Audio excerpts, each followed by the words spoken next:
Adam Johnson taphatan sarara fuulduraa tapha challenge cup irratti mormi isaa erga muramee booda du'e. Taphatan sarara fuulduraa Adam Johnson tapha dilbata darbe challenge cup irratti iskiitiidhaan morma isaa irratti ijjitiinsa cimaa mudateen lubbuun isaa darbe. Taphi Sheffield Steelers waliin taasisan irratti kilabichi baay'ee isaa dhaabbayyuu isa hin daganu jechuudhaan kan isaan dabarsan.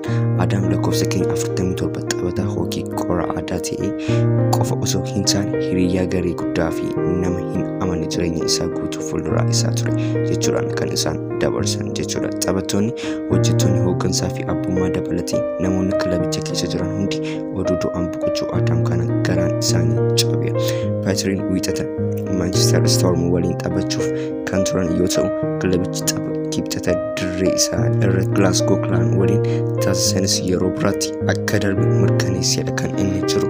Taphattoonni waliin taphatan taatee kana booda battaluma sanatti naannoo Johnsonitti geengoo ijaaran osoo screening ittisa hin kaafamne taphattoonni gara kutaa fannaatti hin deebiin dura yaani deeggartootaa fi hojjettoota kilaboota lameenii keessattuu kanneen tapha kana irratti hirmaatan yookiin hordofaa turan kanneen oduu haaraa hordofuun gadda guddaa keessa galan waliin hundi keenya gadda keenya waliin galuun waan barbaannuuf iccitii maatii hiriyoota Adam akkasumas kilabicha keessa namni hundi yeroo rakkisaa kanatti akka kabajamu gaafanna nagaan boqodhu Adam jechuun kan isaan dabarsan. Sheffield ibsa isaanii keessatti akka jedhanitti namoonni Steelers keessa jiran hundi hiriyaa Adam Johnson maatii fi hiriyoota garee isaaf jajjabina dabarsu. Kilabiin duraanii Johnson akka jedhetti Adam abjuu isaa liigii hookii biyyoolessaa keessatti taphachuuf qabu galma ga'uu isaa ilaaluun kabaja keenya ture jechuudhaan kan isaan dubbatan jechuudha.